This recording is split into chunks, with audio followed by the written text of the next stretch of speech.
Bonjour ici, salut là-bas et bienvenue dans Flash Talk, votre émission citoyenne à l'heure de la distanciation sociale. Heureusement, je vois Sonia déjà dans mon écran. Comment ça va, Sonia? Mais ça va bien, Raphaël. Bonjour, bonjour à tous. J'espère que vous allez tous bien. Aujourd'hui, on va parler de cette application que le gouvernement veut mettre en place pour tracer les malades du Covid-19. Certains la jugent inutile, voire dangereuse. Alors, faudra-t-il demain rogner sur nos libertés pour vaincre ce virus? C'est notre thème du jour. Flash Talk, c'est toujours votre émission et c'est toujours vous qui faites ce débat. Eh oui, on fait le débat évidemment dans ce grand multiplex Flash Talk, mais aussi sur les réseaux sociaux avec le hashtag Flash Talk sur Twitter et en likant notre page officielle sur Facebook, en répondant aussi à nos sondages sur Instagram. Quelque chose qui n'a pas bougé, regardez, c'est notre cartooniste cette semaine, c'est Mikaya. Comment ça va, Mikaya? Bonsoir, ça va bien, Raphaël. Bonsoir, Sonia. Bonsoir, tout le monde. Regardez ce grand sourire et déjà un premier dessin pour lancer notre discussion. Et oui, à cette grande question, est-ce que nous allons vers une liberté conditionnelle? Un dessin qui parle tout seul, je pense, avec un Covid qui dit devine.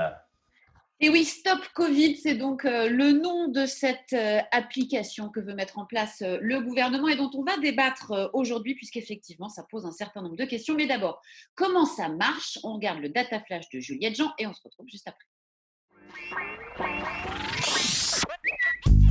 Le 2 juin, l'application pour smartphone Stop Covid doit être lancée par le gouvernement.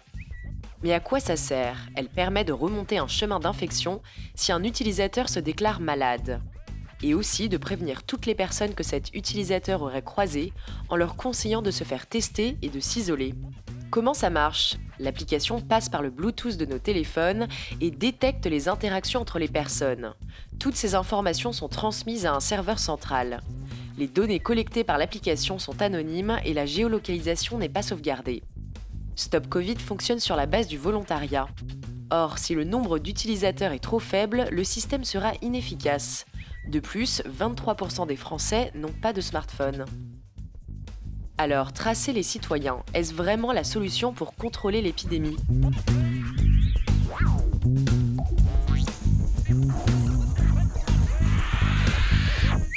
Alors, est-ce que ce traçage des citoyens, c'est le meilleur moyen de contrôler l'épidémie? Dans quelques instants, on va écouter l'avis de nos experts. Il y a par exemple un membre de la Quadrature du Net, Benoît Piédalu, qui est avec nous. Bonjour Benoît. Nous avons aussi un scientifique astrophysicien, quelle fierté, Pierre Léna, et dans Flash Talk aujourd'hui, ou encore quelqu'un qui travaille sur la santé et la data. C'est pile le sujet. Tant mieux Thomas Lajudi, merci d'être avec nous. Mais avant de vous écouter, je passe la parole à nos témoins, Vanessa, Guillaume et Philippe. Bonjour à vous trois. Alors, est-ce que vous seriez prêts à utiliser cette application demain si vous êtes malade pour vous signaler ou seulement pour pouvoir être informé si vous avez croisé une personne malade? Je pose la question à Vanessa, tiens, en premier. D'où est-ce que tu es, toi? D'où est-ce que tu es Alors moi, je connecté suis avec en nous? Guadeloupe, à En Pointe-à-Pitre. Guadeloupe. Oui. Pointe-à-Pitre. Très, très bien. Alors, tu es la première à répondre à notre question, je t'en prie. Eh bien, écoutez, moi, je suis plutôt sceptique sur le fait d'avoir cette application. Effectivement, je comprends pourquoi elle a été mise en place et le fait que ce serait bénéfique de pouvoir tracer les personnes. Et pourtant, il y a tellement de contraintes que cela me fait me poser la question de son efficacité et de son usage pour atteindre le but escompté. On va aller voir du côté de Guillaume, pardon, pendant que ma fille arrive dans le cadre. Ah bah c'est ça quand on est à la maison, hein. Guillaume alors? Bonjour, alors moi je suis complètement pour le principe d'une application de contact tracing. Je pense que c'est un outil important qui peut nous permettre de contrôler l'épidémie, mais je ne suis pas convaincu de la manière dont ça a été réalisé dans le cadre de Stop Covid, avec un système centralisé et non pas décentralisé. Et puis on va aller voir du côté de Philippe alors? Bonjour, comment allez-vous? Bah plutôt bien. D'où est-ce que tu es connecté toi? Alors moi, je suis connecté de La Réunion, voilà. Et donc, moi, j'ai travaillé donc, justement sur une application de notification d'exposition plutôt que de contact tracing. Donc voilà, donc on pourra témoigner puisque en fait, elle est employée, testée à La Réunion depuis le 13 avril. Voilà, et la bêta est sortie tout récemment. On sent déjà un certain nombre de réticences. Alors, eh bien, on va voir si on va les lever ou pas, ces réticences et ces inquiétudes durant cette émission. Et on va commencer par vous, Benoît Piédalu. Bonjour, vous êtes ingénieur, membre de la Quadrature du Net, une association qui défend les droits et les libertés dans l'espace numérique. Vous, on peut dire que vous êtes contre cette application Stop Covid. Vous pouvez nous préciser un petit peu les risques qui existent selon vous? Alors, il y a plusieurs types de risques, hein. Il y a le risque déjà technique des données qui sont récupérées par ce type d'application. Donc, ce risque a été pris en compte assez rapidement parce que c'était inacceptable de toute façon d'avoir une application qui suive tout le monde toute la journée et qui informe les autorités, qu'elles soient sanitaires ou pas, de la position des gens. Donc, il y a eu tout un tas de solutions techniques qui ont été proposées. Donc, il y a des garde-fous qui existent. Il y a des garde-fous techniques qui ont été proposés. Ça ne rend pas l'application parfaite parce qu'on parle de toute façon de solutions techniques. Donc, il y a toujours des failles, il y a toujours des manières de passer outre. Utiliser le principe même d'une application qui conserve les contacts pour d'autres usages. Par exemple, vérifier lors d'un entretien d'embauche si la personne qu'on va embaucher est tombée malade plus tard en mettant un téléphone dans la pièce et en l'éteignant après, c'est-à-dire en se servant de ce téléphone comme d'une preuve à savoir si la personne est plus tard malade.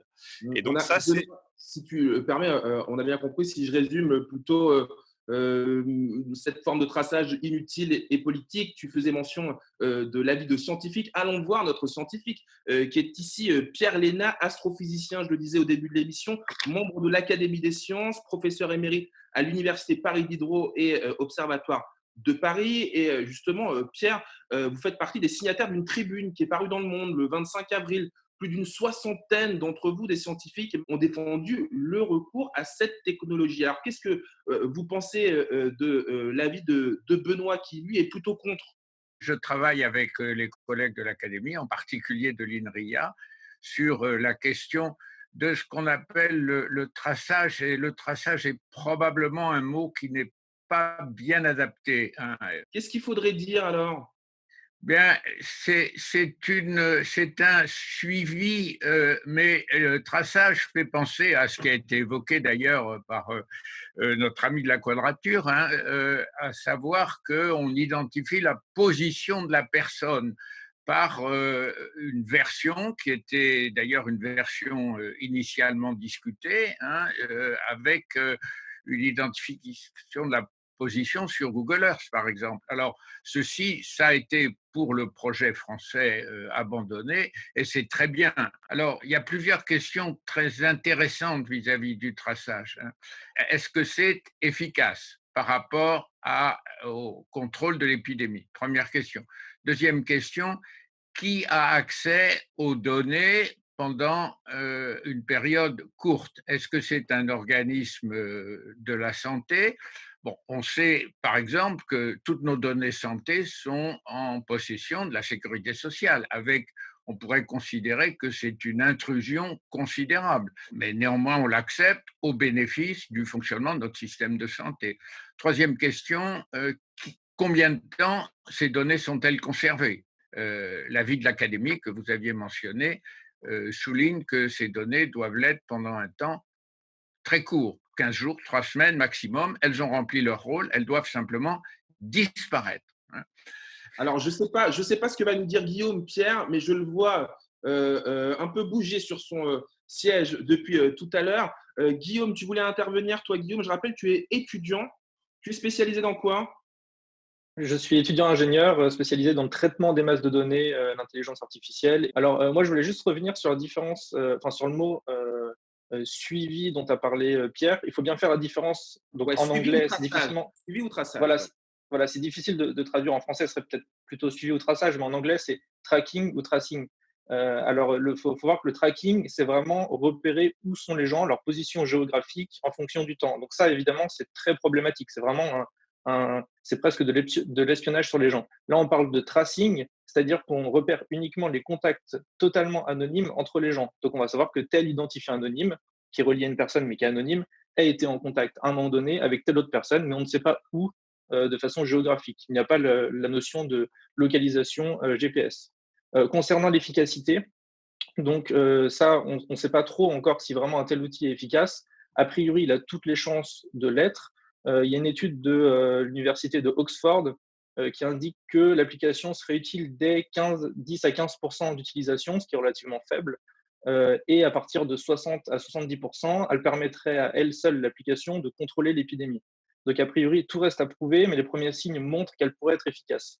Pour moi, je pense que c'est un outil qui est complémentaire au tracing humain, c'est-à-dire aux brigades qui vont enquêter sur les contacts des gens, tout simplement parce que si on voudrait faire du tracing humain exhaustif, c'est-à-dire qui trace tous les contacts, il faudrait, selon une étude américaine, plus de 20 000 employés en France. Actuellement, on en a, je crois, 5 ou 6 000, donc il faudrait quadrupler le nombre d'agents pour tracer tout le monde. Donc pour moi, c'est vraiment un outil complémentaire au tracing humain. Je voudrais qu'on entende la position de notre juriste Thomas Lajudi. Vous êtes avec nous également, responsable d'activité e-santé chez As Avocat. Vous travaillez sur la santé et le data, hein, donc on est vraiment pile poil dans le sujet. Et je voudrais que vous nous disiez si, de votre point de vue, les garde-fous qui ont été posés, on comprend bien, depuis le début par le gouvernement, vous semblent aujourd'hui suffisants pour défendre nos droits et nos libertés. Quelle est la finalité de ce traitement? C'est alerter les personnes qui sont exposées au risque de contamination. Donc, a priori, une fois que les personnes ont été informées que quelqu'un avait été contaminé, ces données-là peuvent être supprimées. Donc, je pense qu'il ne faut pas verser dans la parano et se dire que ces données vont être réutilisées dans des entretiens ou ailleurs, etc. etc. Si ces données, elles sont encadrées et elles sont supprimées effectivement au moment où c'est terminé, la personne a été prévenue, dans ce cas-là, on peut se dire que ça sera une bonne chose. Il y a une question, effectivement, je vais aller très vite sur l'utilité. C'est une condition qui est posée par la CNIL et qui est très importante. Il faut que cette application soit utile, comme ça a été dit par Guillaume. Moi, je serais un peu plus pessimiste là-dessus parce que la population à risque, c'est les 70 ans et plus. Et il n'y en a que 44% qui sont équipés d'un smartphone. Donc, ça rend les choses extrêmement compliquées pour elles. Si le traitement de données personnelles n'est pas efficace, dans ce cas-là, il n'y a pas de raison qu'on ait un traitement de données personnelles là-dessus sur cette application. Benoît Piédalu, est-ce que vous avez envie de répondre à Thomas Lajudi? Est-ce que vous vous êtes senti visé par la paranoïa? Alors, je me suis senti visé par un certain nombre de réflexions. Moi, j'ai vu au contraire hein, des preuves, contrairement à ce que disait Guillaume, de sa non-efficacité. C'est-à-dire qu'on a en Islande 40% de la population qui a installé l'application. Moi, j'ai pas vu l'étude dont il parle. Moi, j'ai plutôt vu du 60% pour que ça serve à quelque chose. Et aujourd'hui, le résultat, c'est qu'on dit que ça a à peu près servi à rien. C'est-à-dire que vraiment, ils se demandent à quoi ça a servi de mettre en place cette application. À Singapour, c'est pareil, hein, c'est presque 20% de la population qui l'avait installée dès le début de l'épidémie. Et finalement, Singapour est entré en confinement quelques semaines après nous. Donc, on a quand même un certain nombre de preuves qui, au contraire, nous montrent que ça ne fonctionne pas. Et justement, Benoît, si tu le permets, je vois dans mon multiplex Flash Talk spécial, justement, est-ce que on sera demain dans une liberté conditionnelle? Je vois Philippe hein, qui est connecté depuis La Réunion. Je le rappelle, tu es entrepreneur, Philippe, directeur de Medialite, qui est une société spécialisée dans le numérique. Et toi, tu as tu es en train de développer une application grand public basée sur le même système que Stop Covid, mais quand même différent. Tu peux nous expliquer? Alors en fait, on a lancé une application à La Réunion et en fait, on y travaille depuis le 22 mars dernier, donc bien avant qu'on parle de Stop Covid en métropole. Tout d'abord, moi, j'aimerais quand même rappeler que l'idée, c'est pas de remplacer ce que font déjà, on va dire, l'ARS et les médecins en termes de contact tracing humain. C'est vraiment de compléter. Je disais les agences régionales de santé, tu disais ARS, évidemment. C'est ça, oui, pardon. Et donc, du coup, nous, on a beaucoup travaillé avec les médecins locaux Parce que finalement, ce genre d'application a un usage et un cadre d'usage qu'il faut absolument respecter, qui est le fait que ça ne sert qu'à vous permettre, le jour où vous êtes infecté et si vous avez oublié avec qui vous avez pu être en contact, et ben, en fait, de renforcer l'effort mémoriel que vous feriez dans le cadre d'un tracing humain, tout simplement. Maintenant, quels sont les risques? Les risques qui sont connus, c'est que si, à votre insu, on sait que vous êtes malade ou on sait que vous avez, comment dire, infecté quelqu'un, effectivement, ça peut porter préjudice. Donc, du coup, le gros travail qu'il faut faire là-dessus, évidemment, c'est ce que nous avons fait, nous, à La Réunion, c'est mettre en œuvre toutes les mesures pour que remonter à votre identité soit quasiment impossible. Mais il faut savoir une chose, c'est que le choix qu'on a fait à La Réunion, c'est d'éclater la donnée. Nous ne faisons que enregistrer les contacts de proximité que vous avez pu avoir avec les autres applications que vous avez croisées. Et le jour où vous êtes infecté, eh ben, vous allez pouvoir déclencher l'alerte, entre guillemets, des personnes que vous avez croisées. Et au moment même où ces personnes sont comment dire, sont prévenues, ben, à ce moment-là, elles peuvent rentrer dans la chaîne habituelle qui est d'appeler son médecin traitant, de se faire dépister. Tout ça sans passer par un serveur central. Philippe, on va écouter quelqu'un qui, lui, est complètement d'accord, si je ne me trompe pas, enfin, pour télécharger, utiliser cette application Stop Covid. Il vit à Strasbourg, il s'appelle Olivier, et on va justement l'écouter. Il nous a envoyé cette petite vidéo. Hello Flash Talk. Alors moi je suis favorable à l'utilisation de l'application Stop Covid. Je pense vraiment qu'il faut se servir des outils numériques à notre disposition pour vaincre l'épidémie. On a vu l'efficacité que cela avait eu en Corée du Sud. En plus, l'application serait sûrement la meilleure alternative à un reconfinement, donc que bénéfique pour l'économie française. La CNIL en France nous permettrait de garantir l'anonymat de nos données. Donc à choisir entre un reconfinement et une application, je pense vraiment que le reconfinement est plus liberticide. Merci. Bon, bah alors, on le remercie, hein, Olivier, on a compris. Lui, il n'a pas envie d'être reconfiné. Vanessa, tiens, qui est à Pointe-à-Pitre depuis le début de l'émission, tu nous écoutes aussi attentivement. Je me rappelle que tu n'étais pas très chaude, hein, toi, pour cette histoire d'application. Est-ce que tu as bougé le curseur avec ce que tu as entendu? Alors, Tu n'as pas effectivement, l'air je de suis d'accord rassurer, avec ce qui vient excuse-moi. je suis d'accord avec ce qui vient d'être dit. Effectivement, je pense qu'il faut aller au-delà du confinement, qui n'est pas forcément la mesure la plus opportune. Cependant, c'est vrai que j'ai pas tellement bougé en termes de position, puisque je viens d'écouter l'avis donc de Benoît, qui nous a expliqué les différents risques liés à l'application, et également le manque possible d'efficacité de l'application. Mais On parle Vanessa, aussi des pardon, je voudrais qu'on essaye d'être un petit peu concret. Si, par exemple, si demain, vous croisez quelqu'un qui est malade, que voilà, cette personne malade ne le sait même pas elle-même, est-ce que vous n'avez pas envie, en fait, d'être informé, d'avoir une petite notification qui va vous dire attention, vous avez passé hier 15 minutes dans un lieu clos avec quelqu'un qui était malade, on vous donne cette information pour vous, pour que vous le sachiez, pour que vous puissiez éventuellement vous faire tester. Vous n'avez pas envie, ça, de le savoir? Alors non, pas du tout, parce que d'une part, il y a des mesures barrières, des gestes barrières qui sont mises en œuvre, et je pense qu'il ne faut pas non plus que ces éléments, donc liés à l'application, alimentent une psychose. C'est disproportionné pour vous. On entend bien. Je sais que Thomas Lajudy voulait aussi rebondir sur le témoignage d'Olivier à Strasbourg. Il peut y avoir d'autres dérives, c'est ça le problème, parce que utiliser une application pour éviter le reconfinement, je veux bien, sous réserve qu'elle soit efficace. C'est-à-dire que si moi je croise quelqu'un qui l'a et qu'on m'envoie une notification, je vais peut-être moi-même me confiner et m'imposer des restrictions à mes propres libertés, alors que l'algorithme, je ne sais pas s'il est bon. Est-ce que je l'ai croisé à 15 mètres pendant une seconde? Est-ce que j'ai été en contact avec elle pendant 10 minutes à moins de 2 mètres? c'est extrêmement compliqué. Donc, il faut aussi faire attention à ne pas forcer les gens à restreindre leur propre liberté parce qu'ils vont juste recevoir une notification comme quoi ils vont croiser quelqu'un, alors que si ça se trouve, la personne, ils ne l'ont pas vraiment croisée ou elle avait un masque, etc. Si vous nous rejoignez, bienvenue dans le multiplex de Flash Talk, pandémie vers une liberté conditionnelle. Des témoins, des experts sont avec nous aujourd'hui pour répondre à cette question. Il y a par exemple Pierre Léna, scientifique astrophysicien, qui est avec nous et qui, je sais, avait aussi envie de réagir à ce qu'il a entendu.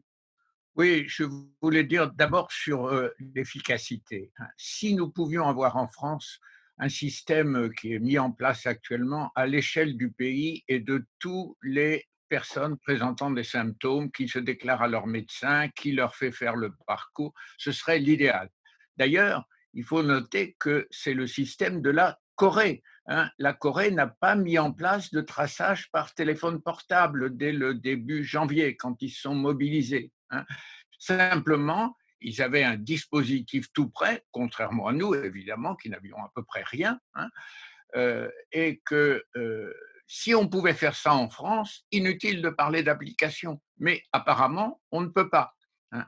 Donc, il faut trouver un complément.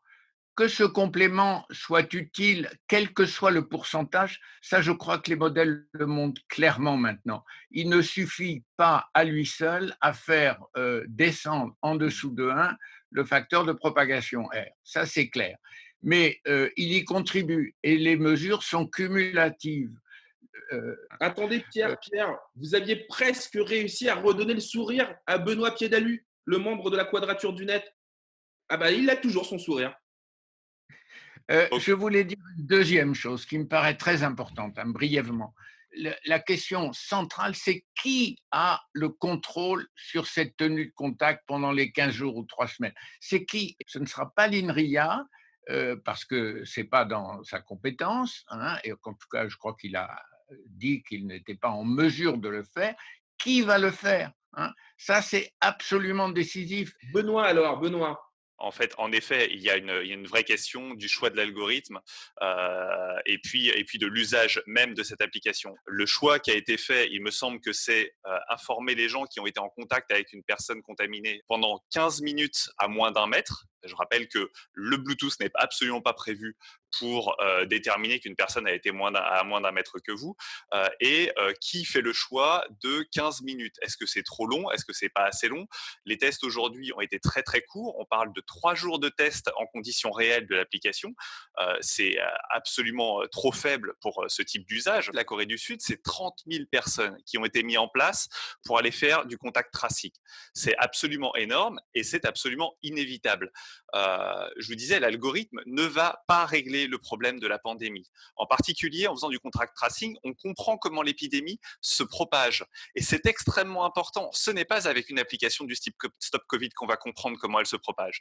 C'est en ayant des gens qui interviewent des malades pour essayer de comprendre comment ça s'est passé. On a eu assez tôt des présentations, par exemple, d'un malade qui a contaminé 9 autres personnes dans un restaurant.